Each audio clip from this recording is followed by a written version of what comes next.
본 방송에서 제공하는 투자 정보는 투자 판단에 대한 조언입니다. 방송에서 제공하는 주식의 가치, 가격 상승 및 가격 하락에 대해서는 방송사에서 보장하지 않습니다.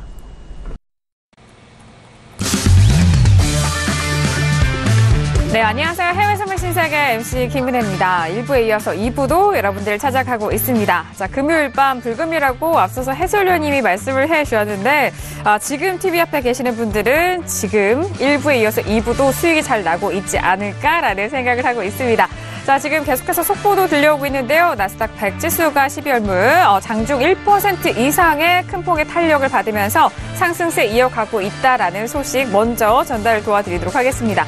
자, 지수에 대해서 특히 나스닥 탄력이 좋다라는 부분 1부에 이어서 2부 다시 한번 전달을 도와드리도록 하겠습니다. 자, 그리고 오늘은요. 에듀시스템 마스터님과 김영철 해설위원님 함께하고 있는데요. 에듀시스템 마스터님이 1부에서 그동안 각 종목들 안에서 신호 보내드리고 있다는 점 말씀드리고 있는데 대체 저 신호는 어디서 받아볼 수 있느냐 궁금하신 분들을 위해서 다시 한번 안내 도와드립니다. 서울경제TV 홈페이지에 들어오셔서 신세계 배너 버튼만 눌러주시면 신세계 무료로 다운로드 가능하니까요. 지금 바로 실행해보시길 바라겠습니다. 자, 그리고 저희 방송에 투자를 하시면서 또는 시장 분석하시면서 참여하실 수 있는 방법도 활짝 열어놓고 있습니다. 전화와 문자 그리고 유튜브 실시간 채팅방도 열어놓고 있는데요. 전화 주실 때는 서울전화 02-3153-2611번, 2612번 두 대의 전화가 준비되어 있고요. 문자 보내실 때는 샵 0082번 그리고 유튜브로는 서울경제TV를 검색을 하시고 들어오시면 실시간 채팅방 안에서 다양한 의견 남길 수 있다는 점 다시 한번 고지를 도와드리도록 하겠습니다. 자, 그리고 신세계 2부에서 제공되는 정보 또한 상품의 가치와 수익률을 보장하지 않는다는 점 또한 저희 프로그램은 자본시장 통합법을 준수하고 있다는 점 고지를 역시 도와드리도록 하겠습니다.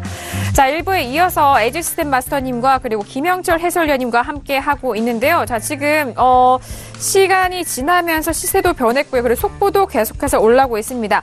자, 미국 10월 소비자 심리지수가 발표가 됐는데요. 월가 예상은 100.8입니다. 하지만 100.7로 발표가 됐다는 점, 예상치를 하회했다라는 점, 소비자 심리지수 발표도 전달 도와드립니다.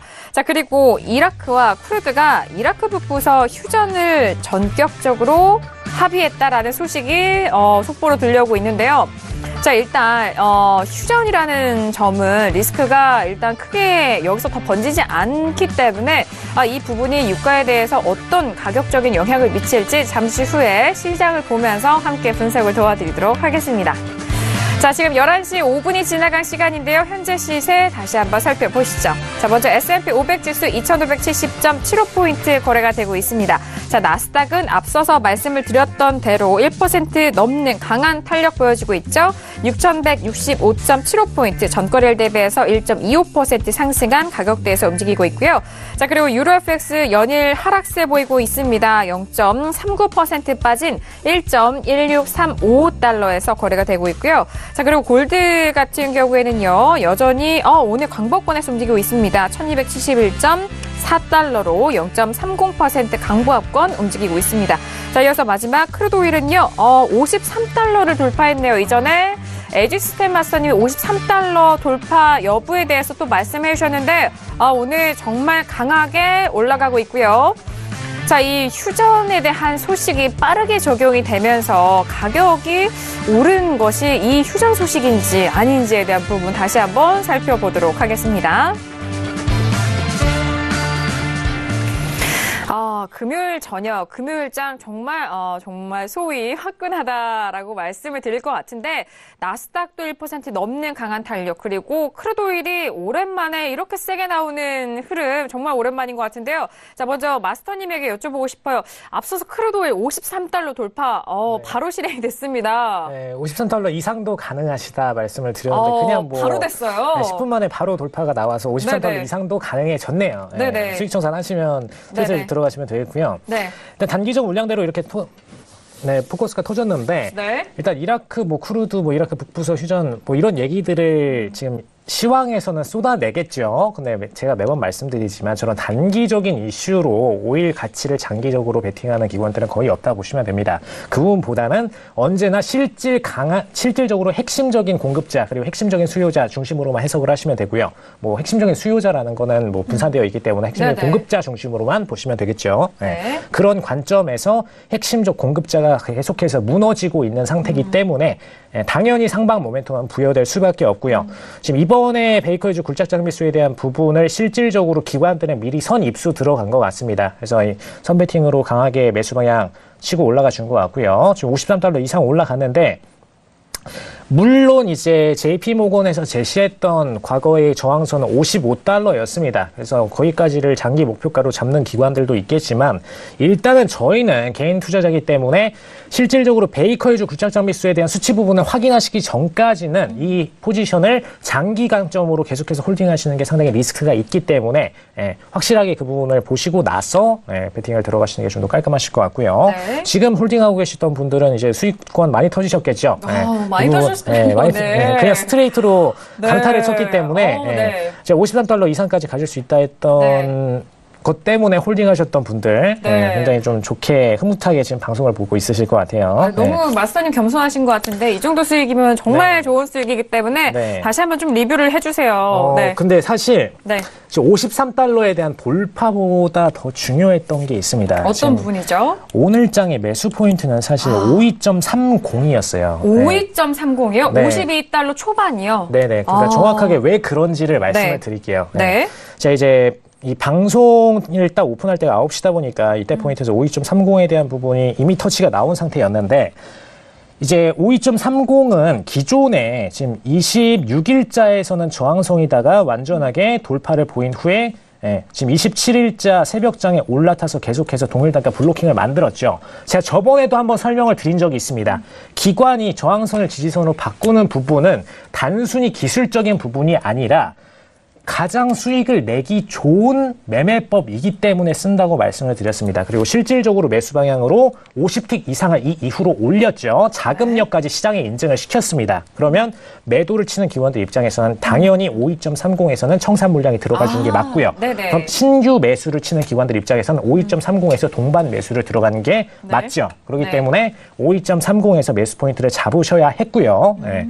기본적으로 그 매매법에 대한 부분은 조금 이따 한 번 더 리뷰를 드리겠지만 오늘장에는 52.30에서 끌고 가셔서 지금 100틱 정도 많이 올라가 있죠. 깔끔하게 그냥 100틱 드시고 단기 청산 들어가신 후에 베이커 히즈 굴착 장비수 확인하시고 나서 재배팅 들어가시면 되겠습니다. 알겠습니다. 자, 지금 $52 초반대였고요. 현재 가격대를 다시 한번 보시면요. 52.23. 그러니까 거의 이제 뭐라고 해야 될까? 1빅이 됐나요? 거의 1빅이 얼마죠, 마스터님? 거의 지금 틱수로 보면은 정말 상당한 부분인데, 자, 그렇다면 중요한 거는 이 포인트를 신세계를 통해서 신호를 주신 건가요? 신세계를 통해서 신호를 안 드리고 지금 생방송 중에서 지금 언급을 드리는 겁니다. 그래요. 맞아요. 자, 신세계 프로그램 다운로드 받으신 분들이라면 저희 방송 놓치지 않으셨을 거기 때문에 방금 전에 일부에서 또 에지스템 마스터님에게 그런 부분 함께 도와드렸습니다. 그리고 문자 보내신 분은 아주 좋은 포인트에서 문자 상담을 주시지 않았을까라는 생각에 정말 축하드리고 박수 한번 놔야 될 것도 같은데 자, 수익이 너무 달랐기 때문에 자, 박수 한번 보내드립니다.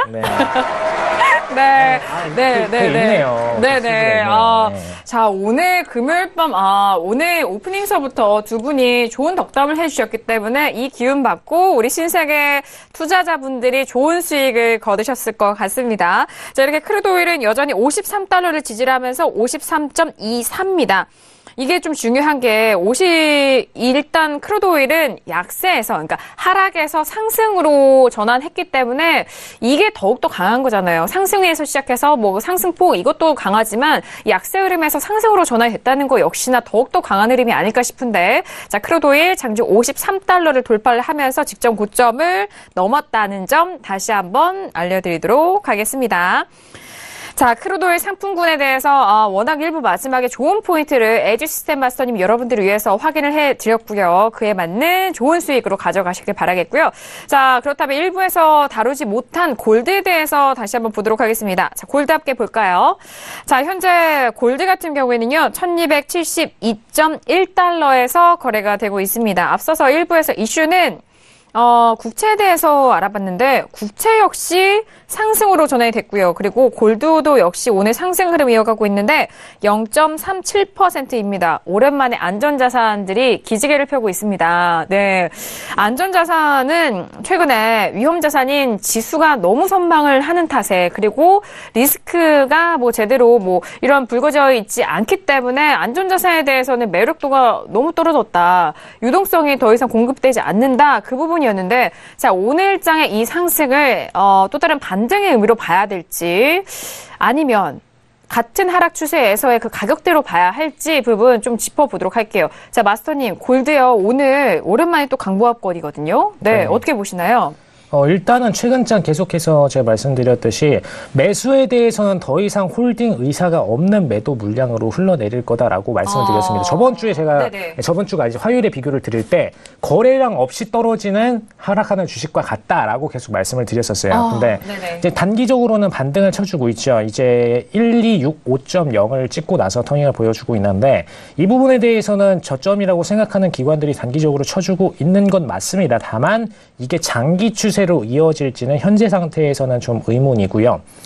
일단 첫 번째 저항선이 1277.0에 있는데 이 선을 돌파하고 나서 추가적 상승 구간을 지속적으로 보여줄 경우에는 추후에 안착까지 마친다면은 추가 상승으로는 지어질 수 있습니다. 다만 지금 상태에서 말씀을 드리자면은 기관들은 굳이 매도를 들어가고 있지 않고 정확히 얘기하면 매수를 노리고만 있습니다.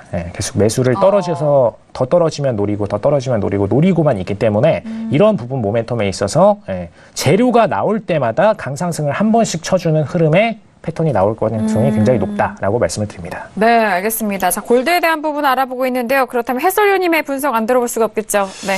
일단은 골드 같은 경우에도 직전 저점에서 기술적인 반등을 하고 있는 그런 움직임이지 않나 이렇게 좀 보고 있습니다. 앞서 이제 앵커님이랑 말씀해 주신 것처럼 이게 이제 안전자산 선호 현상이 확실히 좀 줄어들어 있는 그런 시장이다. 채권도 빠지고 그다음에 골드도 이제 이제 강한 모습을 보여주지 못한 가운데 지수만 좀 강한 움직임이기 때문에 지금 이쪽 자산들을 이제 투자를 하기보다는 지수 쪽 또는 이제 종목 쪽 그쪽에 이제 투자를 하시는 시장 참여자들이 워낙 많기 때문이고, 그다음에 글로벌 운영 자금들 같은 경우에도 그쪽에 이제 자산 비중을 더 높여놓은 그런 상황이기 때문에 골드에 대한 투자 매력도가 그렇게 높지는 않다. 지금 반등 나오는 거는 직전 저점 10월 초쯤에 찍었었던 그 자리에서 기술적인 반등이 나오는 그런 구간이지 않나 이렇게 좀 판단을 하고 있습니다. 네, 알겠습니다. 자, 지금 골드에 대해서 전반적으로 알려드리고 있습니다. 안전자산에 대한 매력도가 좀 떨어지면서 여기서 이제 어떤 매매 포인트를 이어가야 할지 부분 궁금해 하실 텐데요. 자, 골드에 대해서 오늘 국채 그리고 골드에 대한 부분 반등을 이어가면서 이 부분에 대해서는 어떤 판단이 유효한지 함께 들어보고 있습니다. 자, 지금 11시 15분이 지나간 시각입니다. 현재 다양한 부분에 대해서 하고 있는데요. 자, 시세 한번 살펴보시죠. 자, S&P와 나스닥 같은 부분 지수는 여전히 오늘 강합니다. 상당히 강하죠. 나스닥은 더욱더 상승폭을 높여가면서 호가창도 빠르게 움직이고 있고요. 나스닥 오늘 정말 강한데요. 자, 6,174.75포인트입니다. 이런 상승세와 이런 시간대 그리고 이런 힘이라면은 정말 1%, 2% 가깝게 올라올 수도 있는 그런 힘이 아닐까 싶어요. 6,173.50포인트 전거래일 대비해서 1.40% 상승한 가격대라는 점 다시 한번 브리핑을 도와드리도록 하겠습니다. 윗꼬리가 거의 보이지 않는데 자, 이어서 지금 나스닥에 대한 차트와 호가차 함께 보시죠. 자, 지금 일봉으로 저희가 세팅을 했고요. 옆에서는 호가창으로 저희가 보여드리고 있는데 호가창을 보실 때는 그 가운데 기준선이 좀 빠르게 움직인다면 정말 빠르다는 거거든요. 오늘 빠르죠. 지금 지수 나스닥이. 그리고 일봉으로 보여질 때 오늘의 일봉 정말 빨간 장대 양봉이 나오고 있습니다. 자, 1% 이상의 상승세로 상당한 탄력이 나온다는 거 다시 한번 전달을 도와드리도록 하겠습니다. 자, 오늘의 주인공은 나스닥이네요. 나스닥 너무 강해요. 예. 네. 어떻게 보세요, 해설위원님? 사실 뭐 오늘의 주인공은 네. 지금 나스닥이긴 한데 네. 사실 오늘 시장의 진정한 주인공은 아마존이지 않나. 뭐 아마존 자체가 지금 장중에 실적이요? 10% 이상 지금 상승하고 있는 그런 상황인 것 같거든요. 그래서 네. 이러한 부분들이 전반적으로 미 증시 그리고 뭐 기술주 쪽에 강한 움직임을 좀 이끌어가고 있지 않나 이렇게 좀 판단이 되고 있는 상황인 것 같습니다. 아마존 자체가 지금 뭐 갭으로 떠가지고 위쪽으로 올라가는데 뭐 이 앞전에 한 8월달, 7월달 찍었었던 고점 찍고 아마존이 신고가를 기록하는 그런 부분들이지 않나 이렇게 좀 판단이 되고 있어서요. 네.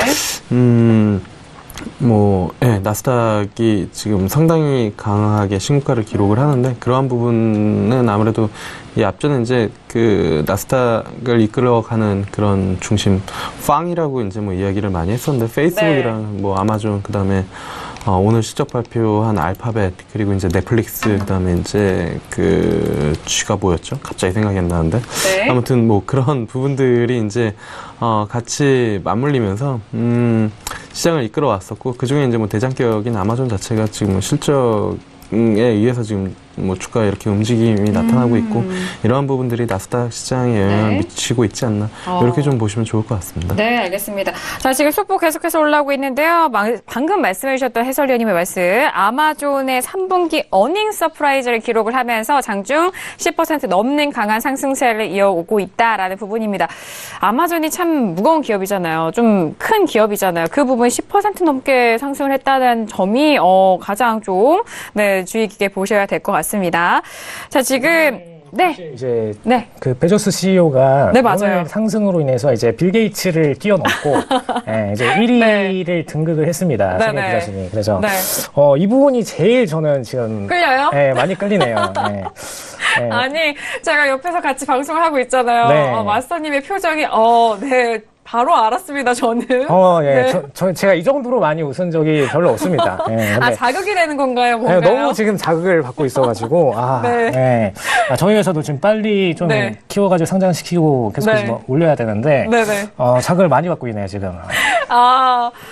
너무 우리 마스터님 정말 건강한 마인드를 가지고 있는 것 같습니다. 네. 자, 지금 아마존의 깜짝 실적으로 베저스죠. 빌 게이츠를 제치고 최고 갑부에 등극했다라는 소식.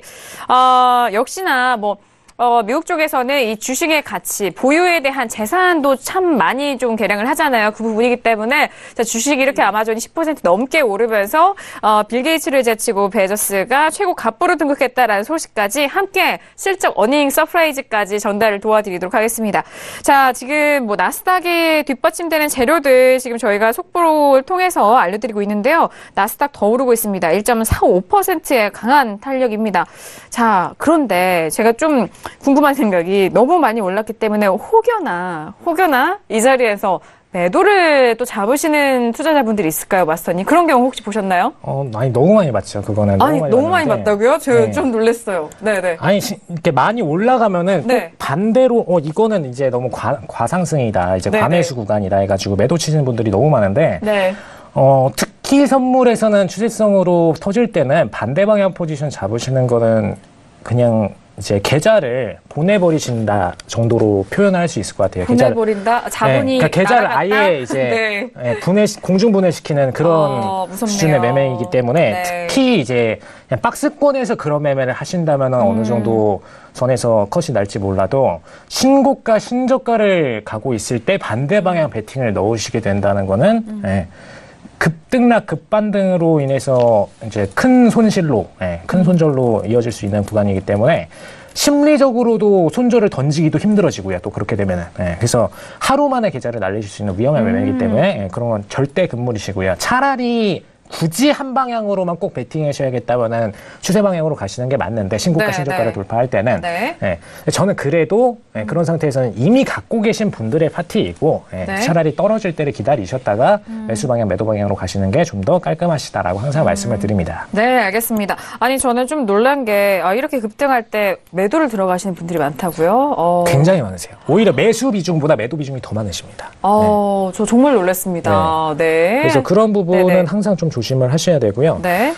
기본적으로 신고가, 신저가를 올라가고 내려갈 때는 네. 이제 기술적 저항선들이 없는 상태이기 때문에 네네. 기관들 입장에서는 베팅 물량들을 이미 매집을 해놓은 상태에서 쏘는 상태죠. 예, 이제 네. 본인들의 주가 가치들을 전체 다 올리는 상태이기 때문에 네. 뭐 선물도 마찬가지입니다. 주가라고 표현할 수는 없지만 기본적으로 보유 자산에 대한 가치를 차트에서의 거래량만으로 올릴 수 있는 상태죠. 그렇기 때문에 기관들이 기본적으로 이럴 때 한 번에 쏴 올립니다. 네, 그래서 이런 구간들을 굉장히 좀 유의 깊게 보셔야 된다는 부분 말씀을 드립니다. 네.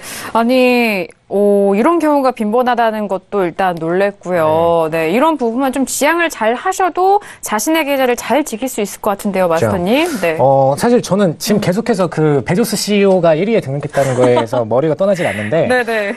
거기에 좀 포커스를 좀 줘서 이거를 설명을 드리고 싶어요. 네. 이제 만약에 베조스 CEO가 이제 보유 자산을 이미 충분히 물량을 가지고 있다라는 관점에서 봤을 때, 이제 시청자분들이 베조스 CEO인 겁니다. 그 관점에서 봤을 때, 사실 주식이든 뭐 해외 선물이든 일단 차트상에서 가격 부분이 올라가게 되면은 보유자산 전체의 가치가 증가하는 부분입니다. 그런데 차트상에서 쓰는 돈은 이 전체의 가치를 올리는 것만큼의 금액을 쓰지 않습니다. 그만큼 필요하지 않고도 충분히 이 차트를 올리는 것만으로 나머지 보유자산들의 가치가 올라가죠. 그게 이제 주식과 해외 선물의 보유자산의 기본 원리이기 때문에 추세가 나올 때는 한 번에 기관들은 쏴서 올려주는 게 기본적으로 거래에서 유리한 부분입니다. 그래서 그런 부분은 기본적으로 인지를 해주셔야 장이 돌아갈 때 왜 저렇게 쏴올리는데 계속 쏴올릴까 이런 기본 원리를 이해를 하실 수가 있습니다. 네, 알겠습니다. 자, 이렇게 뭐 지금 나스닥이 급등을 하면서 그 부분에 대한 여러분들 투자자분들에게 도움이 될 만한 조언의 말씀까지 해드렸고요. 워낙 오늘 나스닥이 강하고 그 안에 아마존이 정말 주인공이기 때문에 자, 그 부분 중점적으로 전달을 도와드리고 있습니다. 자, 지금 문자가 계속해서 오고 있는데요. 금요일 저녁에도 함께 해주신 분인데 좀 1부 때 보내주신 문자부터 다시 한번 확인해 보도록 하겠습니다. 8818님 보내주신 문자인데요. 구리 매수 포지션으로 손실 중인데 전망 부탁합니다라고 문자 주셨어요. 매수로 포지션에 물리신 분이신 거죠. 자, 근데 구리가 최근에 뭐 이전부터 직전 고점을 넘어선 이후 좀 횡보를 하다가 오늘 좀 많이 빠지는 부분인데 자, 지금 3% 가까이 빠졌죠. 3.0820입니다. 정말 많이 걱정이 되실 것 같아요. 왜냐하면 매수 포지션이잖아요. 네, 마스터님. 네. 저는 간단히 말씀을 드리면은 원칙 컷을 지나면은 컷을 무조건 보내셔야 된다라고 말씀드립니다. 기본적으로 장기 물량 베팅으로 거의 뭐 일주일 이상의 포인트를 노리고 들어가셨더라도 맥시멈 손절은 언제나 30틱 이상을 가져가시면 안 된다라고 항상 저는 원칙을 말씀을 드리고요. 그만큼을 넘으셨다면 그냥 원칙 손절을 내보내신 후에 제 포인트를 노리시는 게 맞습니다. 저는 오늘장에 일단 포인트를 다 매도 포인트밖에 안 드렸어요. 구리는. 애초에 매수는 드리지도 않았고요. 기본적으로 왜 매도 포인트만 드리느냐. 위에서 계속해서 기관들은 매도 매집 물량을 보여주면서 계단식으로 아래로 끌어내리고 있습니다. 그런 상태이기 때문에 여기서 매수 물량을 보유해서 끌고 가신다는 것 자체는 굉장히 위험한 선택이시고요. 뭐 굳이 이제 어디가 저항선인지 여부를 좀 알고 싶다라고 하신다면 3.05 정도가 저항선에 있는데 굉장히 옛날 포인트입니다. 굉장히 옛날 포인트의 매집 물량 포인트이기 때문에 여기에서 뭐 매수를 들어가신다거나 하는 그런 선택은 하지 마시고요. 기본적으로 물량에 대한 청산은 미리 보내시고 나서 해당 포인트에서 저점을 만들고 재반등을 보인 후에 다시 매도 포인트까지 터치를 한다거나 혹은 다시 전환을 해서 매수 물량에 대한 매집 포인트를 만들어낼 때 그때 기준으로 들어가시길 바랍니다. 하지만 원칙 손절은 틱수가 나오면은 원칙 손절 그냥 무조건 내보내셔야 돼요. 그 틱수를 넘어섰더라도 손절은 내보내셔야 됩니다. 그래서 그 부분은 언제나 칼같이 지키셔야 된다는 부분.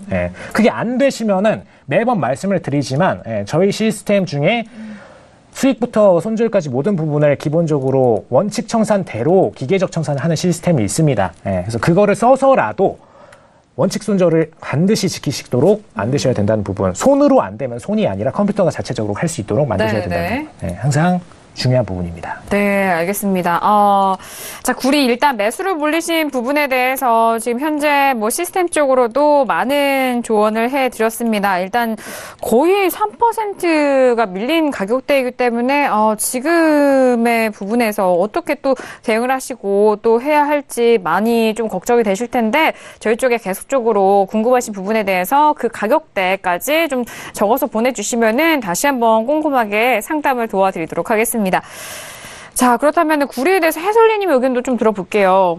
네, 일단은 뭐 기술적으로는 아니면 포지션을 들고 있다라고 하시고 그게 장기 투자의 성격이 아니다라고 하면은 일단은 비중을 줄였다가 다시 봐야 되는 그런 그림이지 않나 이렇게 좀 보고 있는데요. 네. 개인적으로는 뭐 구리에 대해서는 오늘 뭐 끝나고 추가적인 추이를 봐야 되겠지만 전반적으로 뭐 지표나 아니면은 지금 흐름을 본다라고 하면은 저는 뭐 한번 빠져나올 기회 그리고 개인적으로는 우상향 흐름을 이어갈 가능성이 있다라고 이제 좀 보고 있거든요. 근데 네. 그러한 부분들은 이제 뭐 장기적인 그런 부분들이고 선물 같은 경우 월물 자체가 있기 때문에 네. ETF가 아닌 이상은 뭐 끌고 가기가 쉽지는 않은 그런 부분들이어서 그런 부분들을 뭐 롤오버를 하면서 계속 뭐 이제 이거를 좀 길게 끌고 가실 투자가 아니라고 하면은 일단 뭐 비중을 줄이고 다시 봐야 되지 않나. 하지만 뭐 롤오버나 아니면은 ETF 이런 부분들을 같이 이제 뭐 투자하시는 분들이라면 개인적으로는 구리에 대해서는 뭐 매수에 대한 뷰를 개인적으로는 좀 가지고 있다라는 부분들, 이 부분들을 좀 보시면 좋을 것 같습니다. 네, 알겠습니다. 자, 구리에 대해서 최근에 뭐 변동성이 깊어지는 만큼 많은 시청자분들 그리고 투자자분들이 관심 있어 하는 상품이고요. 그리고 오늘장도 여전히 변동성이 크기 때문에 뭐 이전에 뭐 에디시스템 마스터님도 나와 주셔서 그때 말씀을 분석도 도와주셨지만 구리 정말 함부로 이렇게 쉽사리 접근하시면 안 된다라는 그런 말씀도 하셨잖아요. 그렇기 때문에 자, 구리에 대해서는 여전히 잘 좀 꼼꼼하게 확인하시고 투자 임하시라라는 말씀까지 더해드렸습니다. 자, 구리까지 알아봤는데 구리 알아봤다면은 이 종목 안 볼 수가 없어요. 파운드까지 함께 보도록 하겠습니다. 자, 구리와 파운드 그리고 오늘 유로가 어제장이죠. 많이 빠졌기 때문에 파운드도 뭐 동조화되면서 많이 빠졌을까요? 파운드는 어제장에 뭐 많이 밀렸긴 했네요. 1% 정도 가까이 빠졌고 그리고 오늘도 0.49% 하락으로 1.3117에서 움직이고 있는데요. 자, 파운드와 구리 지금 같이 또 빠지고 있고 유로도 함께 빠지고 있는 부분이기 때문에 자, 마스터님 일단 혹시 파운드 오늘 신호 나갔나요? 네, 무조건 신호 나갔죠. 아, 네, 그래요? 파운드는 네. 저희의 네네. 메인 종목 중 하나이기 때문에 아, 그렇습니까? 네, 파운드는 네. 무조건 신호가 나가고요. 네네.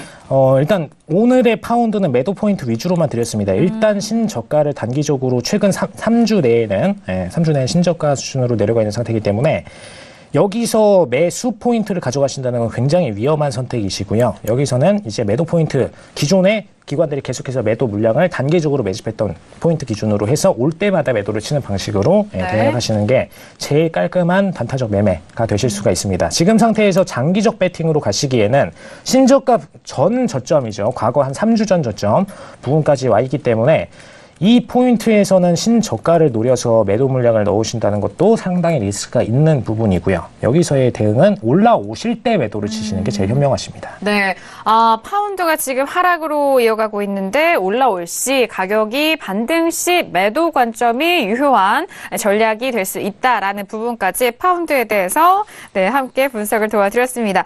자, 지금 뭐 0.48%가 빠졌기 때문에 지금에서 뭐 추격 매도로 포지션 더욱더 물량 실기 보다는 여기서 가격대가 올라올 때 매도 관점으로 그 의견을 함께 도와드리도록 하겠습니다. 그리고 속보도 올라오고 있는데요. 파운드화가 달러화의 2.5줄의 최저를 기록하고 있다는 점 다시 한번 말씀드립니다. 앞서서 뭐 GDP도 발표가 되면서 달러 인덱스가 고점에서 내려오지를 않고 있어요. 그 부분에 의해서 다른 상대 통화들이 영향을 받고 있다는 점 다시 한번 전달 도와드리도록 하겠습니다. 자, 해설위원님, 파운드화 어떻게 생각하세요? 어떻게 보시나요? 뭐 같은 의견입니다. 뭐 이건 상방으로 잡기보다는 어쨌든 뭐 하방에 대한 포지션을 좀 잡아야 되는 그런 부분들이지 않나 이렇게 좀 보고 있어서요. 뭐 긴 코멘트보다는 일단 뭐 상방에 대한 포지션을 구축할 만한 이유나 아니면은 그림이 크게 보이지 않는 그런 모습이다. 이렇게 좀 보시면 좋을 것 같습니다. 네, 알겠습니다. 역시나 파운드에 대해서는 두 분 같은 의견 동일하게 이어가면서 자, 지금 파운드 관심 있으신 분들은 또 함께 보시길 바랄게요. 네, 마스터님. 지금 보시면은 뭐 네. 자막에 파운드와 달러 화해 2.5줄의 최저라고 써 있는데 네. 정확히 얘기를 하면 이번에 달러 인덱스를 상방으로 끌어올린 모멘텀이 이제 유로가 실질적으로 작용을 하면서 끌어올렸는데 네. 그럼 그렇게 되면은 유로에 의해서 달러 인덱스가 움직였고 달러 인덱스에 의해서 파운드가 움직였다라는 관점으로 보실 때 그냥 단적으로 파운드랑 유로를 비교하시면 차트의 모멘텀을 비교하시기가 제일 좋은 상태가 됩니다. 네. 그렇죠? 반대의 상품에 또다시 반대의 상품이기 때문에 같은 방향의 차트를 방향성을 기록하고 있는 부분이죠. 네. 그리고 모멘텀을 딱 비교하시면은 압도적으로 유로가 파운드에 비해서 좀 더 강한 패턴을 그려내고 있습니다. 그래서 이 부분을 보실 때 파운드가 유로에 비해서는 하방 모멘텀이 그렇게 강하지는 않다는 부분을 정확하게 보실 수가 있고요. 그럼 이 상태로 볼 때는 그냥 유로처럼 장기 물량 베팅으로 하방으로 베팅하기에는 굉장히 리스크가 조금 더 있다라고 보실 수가 있겠습니다. 상대적으로. 네. 역시나 뭐 이런 시황적인 측면도 함께 또 설명을 도와드리고 있습니다. 자, 지금 계속해서 속보 들려오고 있는데요. 미 국채가가 차기 연준 의장 인선 관련 보도에 상승을 하고 있다라는 분석적 기사입니다. 자, 왜냐하면 오늘 골드와 국채 두 종목 모두 상승으로 이어가고 있는데요. 자, 그 부분에 대해서 분석적 기사죠. 차기 연준 의장에 대해서 인선 관련 보도에 상승을 하고 있다라는 소식 함께 전달 도와드리도록 하겠습니다. 자, 그리고 트럼프 쪽에서는요, 파웰을 연준 의장으로 임명하는 쪽으로 기울고 있다라는 기사도 나오고 있는데요. 자, 지금 확정은 아닙니다. 하지만 뭐 기울고 있다라는 이런 문구를 어떻게 좀 분석을 할까요? 어떻게 해석을 할런지. 네. 사실 이게 지금 네. 1부 때 제가 말씀드렸던 내용을 좀 그대로 나온 것 같아요. 채권에 대해서 그래요? 얘기를 드릴 때 네네. 이제 금리에 대한 부분이 반영이 돼서 많이 내려가 있는 상태였지만 실질적으로 이번에 연준 의장에 대한 연임이 불가능한 상태가 되면서 네네. 이제 추가적으로 하방으로 내리꽂을 모멘텀들이 상당히 부족해졌기 때문에 네. 기관들이 추가 매도로 계속해서 내리기에는 더 이상의 힘이 부족하다라고 말씀을 드렸고 더 이상의 이제 어떤 매집 모멘텀이 최근 3일 동안에 안 보이고 있다라고 말씀을 드렸었죠. 그래서 그 부분 때문에 지금 상방 전환을 들어갔는데 오늘장 이슈가 그냥 단적으로 이제 네이버 같은 데서 그냥 찾아보시면은 이제 그냥 트럼프가 더 이상 옐런 의장을 고민하고 있지 않고 파웰과 이제 테일러 교수 둘 중에서 골라서 다음 연준 의장을 결정할 것이다. 이렇게 얘기를 좀 하고 있다라고 네. 그냥 얘기가 나와 있을 텐데 정확하게 얘기를 드리자면 이 부분이 네네. 트럼프가 직접 발언한 부분이 아니고요. 트럼프의 측근이 얘기했다라고 돌려서 지금 워싱턴 포스트에서는 얘기가 나와 있습니다. 그렇기 네. 때문에 물론 가능성 높은 얘기지만 저희가 여기서 포커스해야 될 부분은 파웰이나 그 교수님의 어떤 성향을 분석하는 것보다는 옐런 의장이 여기서 빠졌다는 부분만 좀 포커스하시는 게 좋으실 것 같아요. 그러니까 중요한 부분은 그겁니다. 그래서 옐런 의장을 뺐다라는 게 이제 트럼프의 의사라는 부분이 실질적인 중요한 부분이고요. 네. 나머지 후보들의 성향은 사실 지금 매파적인 성향도 남아 있고요. 매파적인 성향도 남아 있고 동시에 이제 파웰 연준 의사 같은 경우에는 기존의 어떤 옐런 의장의 성향을 그대로 이어가려는 성향이 있습니다. 그렇기 때문에 이런 부분을 볼 때는 굳이 트럼프가 저 둘 중에서 결정을 할까라는 퀘스천 마크가 던져지는 상태죠. 그래서 그 둘의 성향을 기준으로 해서 차트를 바라보지 마시고요. 옐런 의장이 빠졌다라는 관점에서 차트를 바라보시는 게 제일 현명하다라고 말씀을 드립니다. 단적으로 그 부분을 말씀을 드리자면은 옐런 의장을 뺄 때 제가 저번에도 한번 말씀을 계속 드렸었어요. 트럼프가 옐런 의장을 후보에 올리면서 같이 발언했던 부분이 비둘기파적인 성향이기 때문에 후보에 올려놓고 있다라는 얘기를 했습니다. 결론적으로는 비둘기파인 사람을 뽑겠다라는 게 트럼프의 의사인 거죠. 그렇기 때문에 옐런 의장은 거기에 대해서는 완전한 반발을 내세우고 매파적인 성향 발언을 그 이후에 이어가면서 후보에서 스스로 완전히 빠졌습니다. 스스로 완전히 빠졌고 그럼 추후에 트럼프는 결국은 어떤 결정을 하게 될 것인가?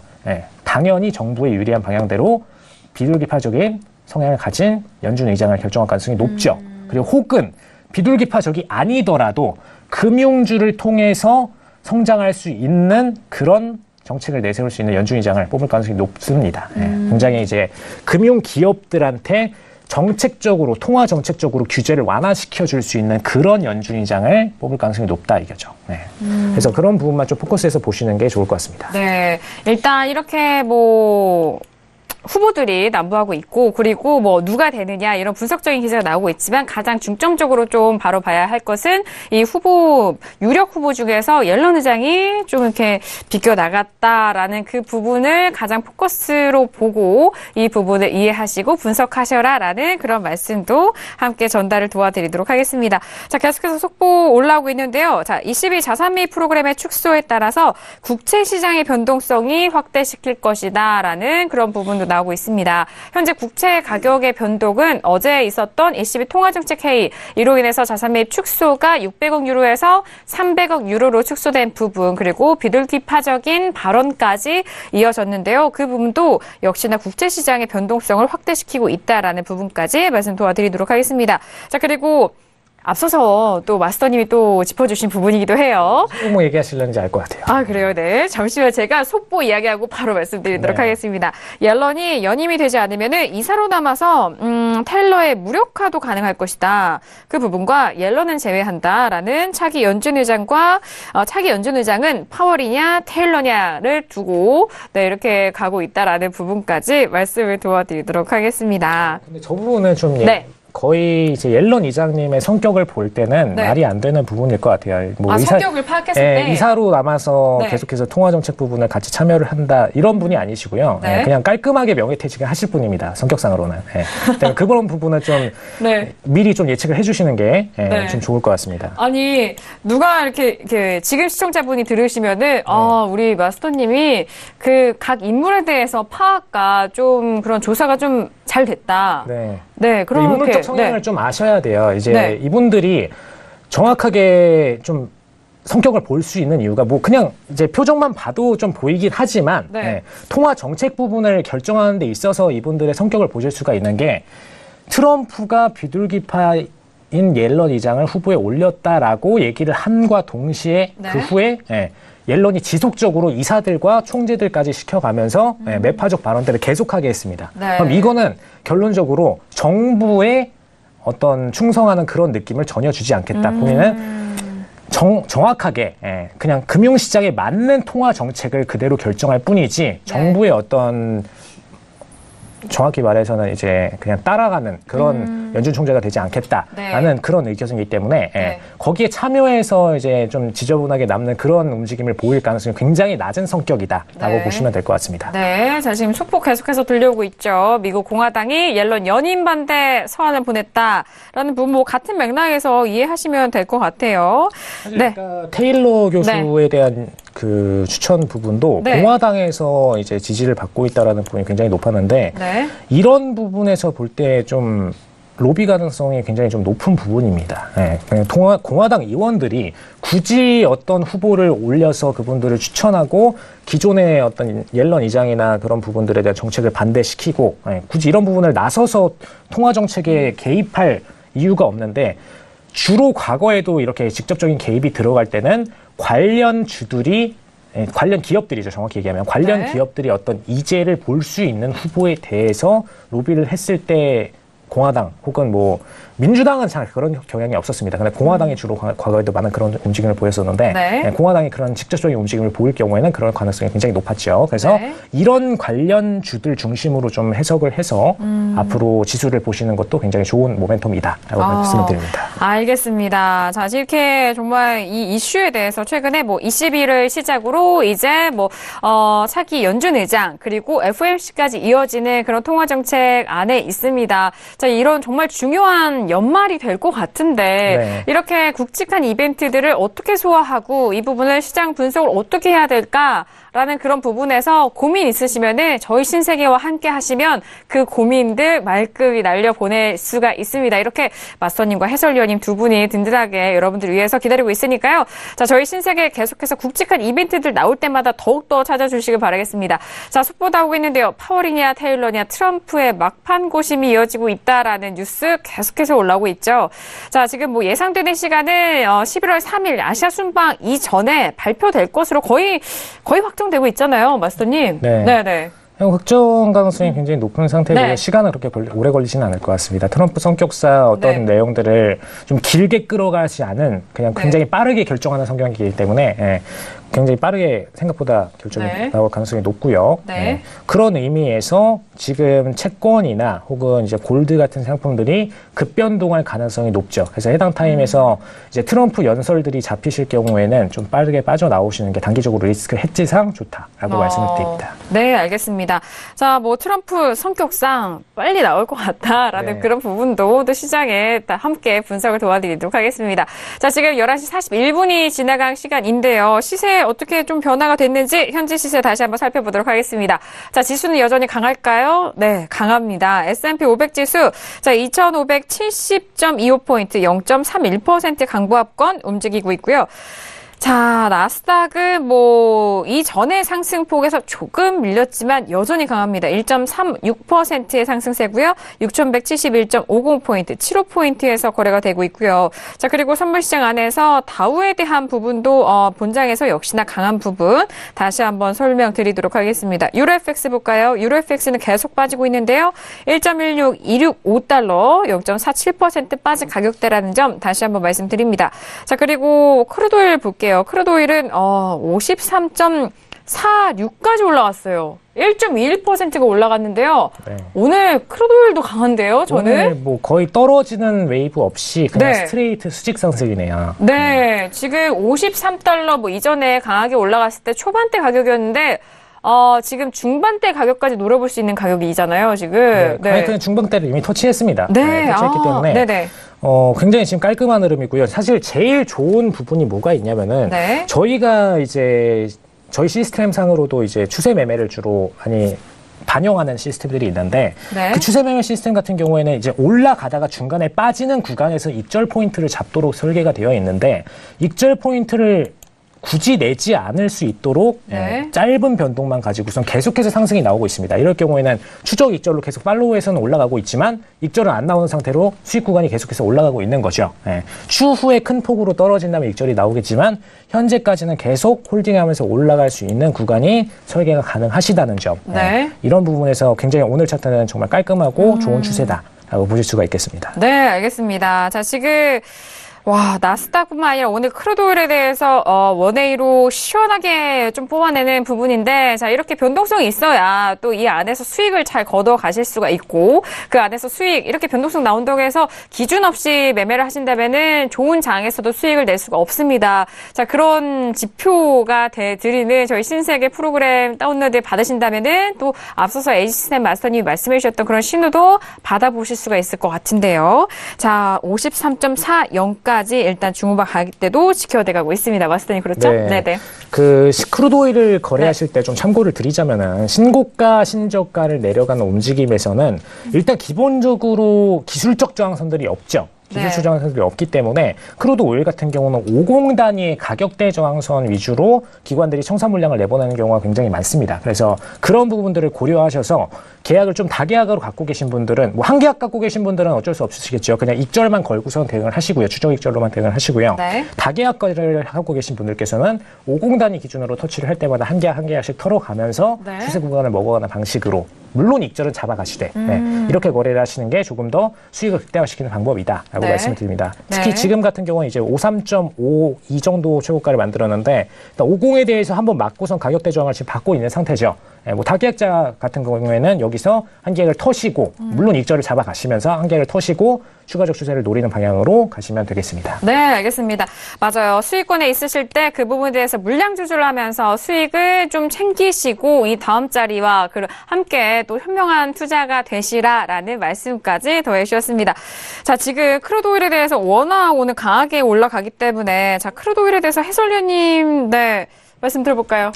네, 일단 뭐 크루드 오일 많이 올라가는 그런 그림이어서 일단은 좀 긴 추세, 그러니까 과거 차트를 오랜만에, 그러니까 매번 보는 건데 이게 이제 좀 느낌이 다르게 느껴진다라는 부분들을 좀 봤거든요. 그러니까 2014년도에 $100 배럴당 100달러 이상에서 지금 한 30달러대 언더까지 다이렉트로 거의 내려갔다가 지금 올라오고 있는 한 2년 정도 물량소화를 하면서 올라가는 그런 그림이거든요. 그래서 55달러 이 자리를 진짜로 뭐 돌파를 하면은 뭐 개인적으로는 거침없이 또 올라갈 수 있겠다라는 그런 생각을, 그러니까 기술적으로만 놓고 봤을 때 그러한 움직임, 그러니까 크루드나 뭐 이러한 부분들이 아니고 그냥 이게 일반 종목이나 아니면 일반 주식이다라는 흐름을 봤을 때 뭐 큰 하락 이후에 뭐 옆으로 횡보하면서 물량소하고 직전 고점 돌파하면은 보통 이제 위에가 이제 상당 부분 열려 있는 그런 경우들이 많아서 그런 그림도 나올 수도 있겠다라는 이제 좀 생각을 문득 했거든요. 그래서 뭐 네. 하방보다는 상방에 대한 뷰를 가지고 뭐 크루드를 좀 대응을 해야 되지 않을까 이렇게 좀 판단을 하고 있습니다. 네, 알겠습니다. 네. 마스터님. 사실 이제 오늘 상방으로 올라가면서 단기적으로 수익을 챙긴 건 너무나 기쁜 일인데 한편으로 좀 걱정이 되네요. 지금 당장 이제 기름값들이 올라가서 그렇죠. 당장 제 차를 굴리는데 유지비가 더 올라가지 않을까. 그래서 그게 이제 좀 리스크적인 부분인데 그런 부분에 있어서는 또 이제 오일에 대해서 베팅을 양을 늘려 가시면은 유가에 대한 그런 손해를 해지하실 수 있는 방법이 되지 않을까. 그래서 선물 거래를 오히려 오일에 대한 거래를 늘리시면은 더 좋은 거래가 되지 않을까 싶습니다. 네, 맞아요. 이게 뭐 자신이 이제 투자하는 거와 그리고 기관 너무 큰 세력이기 때문에 내가 이렇게 뭐 오일 사고 이러는 게 뭐가 도움이 되겠어라고는 하지만 도움이 됩니다. 그렇지 않아요? 해지입니다. 그게 바로. 네. 지금 오늘 번 걸로 이제 앞으로 올라갈 이제 유가에 대해서 손실을 많이 보시겠죠. 기름값이 올라가면 그런 부분에 대한 해지를 오늘 다 하신 게 아닌가 말씀을 드립니다. 네, 알겠습니다. 자, 오늘 이렇게 실시간으로도 말씀 도와드리고 있는데 자, 속보 올라오고 있습니다. 자, 상승세를 탄 국제유가, 국내 기름값도 13주 연속 상승하나라는 부분. 시청자 여러분들 정말 뭐 크루드오일 거래를 한 번도 안 하셨더라도 이 소식은 바로 확 와닿을 것 같아요. 그래서 이해도가 조금 더 넓어지지 않으실까 싶은데요. 자, 국제유가가 거침없이 오르면서 국내 기름값도 13주 연속 오름세가 전망이 된다라는 소식입니다. 자, 그리고 주식하시는 분들 이렇게 크루드오일 국제유가가 오르면은 또 정유화학 업종에도 또 영향이 미치죠. 어떻게 되죠? 저도 이제 뭐 개인적으로 아까 이제 그 말씀을 하시길래 이제 해외 선물 관점에서는 선물 투자로 해지가 가능하고 뭐 선물 투자가 조금 어려우신 분들라면은 이제 해외에 상장돼 있는 ETF 뭐 그 부분들을 보시면 좋을 것 같고요. 그것도 이제 나는 조금 해외가 아직도 신세계를 매번 챙겨보고는 있지만 조금 어렵다라고 하시는 분들은 국내에 상장돼 있는 ETF나 아니면은 정유 3사 좀 관심을 가져보는 것도 해지의 수단이 좀 될 수 있다라고 이제 좀 보고 있습니다. 네, 맞습니다. 자, 이렇게 국제유가가 오르면은 뭐 SK이노베이션이라든지 그런 국내 뭐 정유 화학 업체들의 주가가 오를 수 있는 그런 탄력적인 재료가 되기도 합니다. 뭐 주식 또는 또 선물 이렇게 파생과 현물에 대한 비중을 가지고 계신 분들은 이런 뉴스로 인해서 복합적으로 자신의 투자에 적용할 수 있기 때문에 저희 신세계 아주 좋은 프로그램인 것 같아요. 자, 계속해서 최근 들어서 오일에 대해서 상방을 계속 들어왔어요. 계속 들어오면서 이제 장기적으로 셰일이 무너지고 있기 때문에 이제 상방한 모멘텀이 있으시고 단기적으로 뭐 전쟁, 뭐 이라크 어디의 문제 이런 것들에 신경 쓰지 마셔라라고 말씀을 드렸는데 좀 그런 결과를 오늘 만들어낸 게 아닌가 싶고요. 그 방금 이제 해설위원님께서 말씀해주신 ETF 같은 상품들이 단어가 좀 익숙하지 않으신 분들이 있으실 수 있어요. 근데 이 부분에 대해서 좀 포커스를 해서 말씀드리자면은 간단히 말해서 해외 선물은 거래 증거금 대비해서 하루 변동폭이 굉장히 크게 느껴지시죠. 그런데 그런 부분을 레버리지를 줄인 게 ETF 상품이다라고 그냥 생각을 하시면 좀 편하게 거래를 하실 수 있을 것 같습니다. 그래서 그 종목들은 이제 국내 주식에서도 뭐 이제 뭐 신한 원유 이런 식으로 거래 상품들이 또 유사 상품으로 있기 때문에 그런 상품들을 거래 들어가시면 될 것 같고요. 이제 그런 종목들을 사실 저는 이제 작년 5월부터 계속해서 매수를 많이 추천을 드렸었습니다. 이제 오일이 저가를 찍고 나서 터닝해서 올라가는 시점에서는 오일은 어떻게 보면 다이아몬드보다 더 소비가 많으면서도 공급량은 제한되어 있는 제품이기 때문에 결국에는 끝에 가서는 장기적으로는 상승으로 올라갈 수밖에 없는 그런 제품이죠. 상품이죠. 그렇기 때문에 그런 장기 레버리지 비율을 줄여서 장기적으로 홀딩이 가능한 상태로 매수를 해두시면은 굉장히 유용한 매매 상품이 되시기 때문에 그런 면에서는 상당히 좋은 상품이다라고 네. 말씀을 좀 드릴 수가 있습니다. 네, 알겠습니다. 자, 크루돌에 대해서 했는데요. 자, 지금 시간이 정말 벌써 이렇게 빠르게 지나갔습니다. 지금 문자로 온 부분 빠르게 좀 살펴보고 마무리 지어야 될 것 같습니다. 자, 1299님 보내주신 문자인데요. 저는 니케이 255를 매수 들고 있습니다.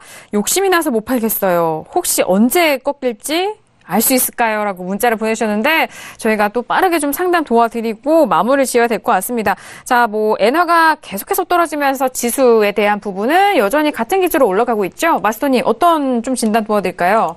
저는 그냥 이거는 네. 그 지지라인 부분에 대해서 익절만 계속 라인 그어가시면서 구간을 올려가시는 게 제일 좋다라고 좀 말씀을 드립니다. 간단히 말씀을 드리자면 네. 지금 상태에서는 과거의 최저 매집 단가가 지금 610 정도에서 있었기 때문에 600 정도로 그냥 깔끔하게 보시면 될 것 같아요. 네. 600 정도에서 매집 단가가 있었기 때문에 여기에다가 그냥 손절 라인을 그어 놓으시고 추가적 상방 구간을 버티시고 네. 그 다음에 또 추가적으로 나중에 매집 구간이 또 생길 겁니다. 네. 그럼 그 라인에서 또다시 하방 지지 라인을 그어 놓으신 다음에 또 추가 상방 구간을 노리시고 이런 전략으로 대응하시는 게 제일 깔끔하시다라고 말씀을 드립니다. 네, 알겠습니다.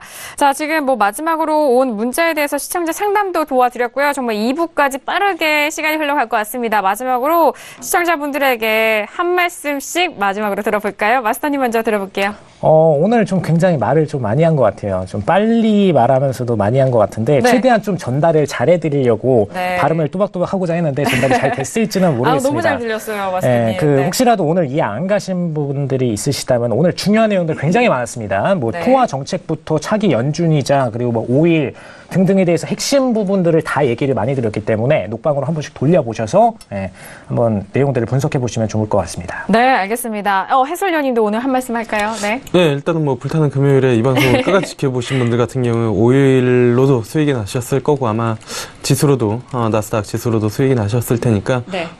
매일매일 챙겨보는 습관을 좀 들이시면 좋지 않을까 그렇게 좀 보고 있습니다. 네, 알겠습니다. 전반적인 시장에 대해서 이해할 수가 있고 또 스펙트럼이 넓어질 수 있는 저희 신세계 2시간 동안 함께 했습니다. 자, 오늘 함께 해주신 두 분과는 여기서 인사 나누도록 하겠습니다. 두 분 오늘 말씀 감사합니다. 감사합니다. 자, 신세계 1부와 2부 2시간 동안 저희가 알찬 정보 전달 도와드렸는데요. 많은 도움이 되셨길 바라겠습니다. 저희 2부에서도 말씀드린 내용에 대해서는 상품의 가치와 수익률을 보장하지 않는다는 점 다시 한번 고지 도와드리도록 하겠습니다. 자, 신세계 2부 저희가 준비한 소식과 내용 여기까지고요. 다음 주 이 시간 다시 돌아오도록 하겠습니다. 감사합니다.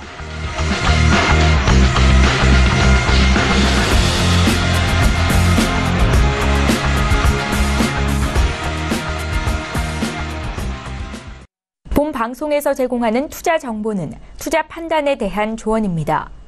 방송에서 제공하는 주식의 가치, 가격 상승 및 가격 하락에 대해서는 방송사에서 보장하지 않습니다.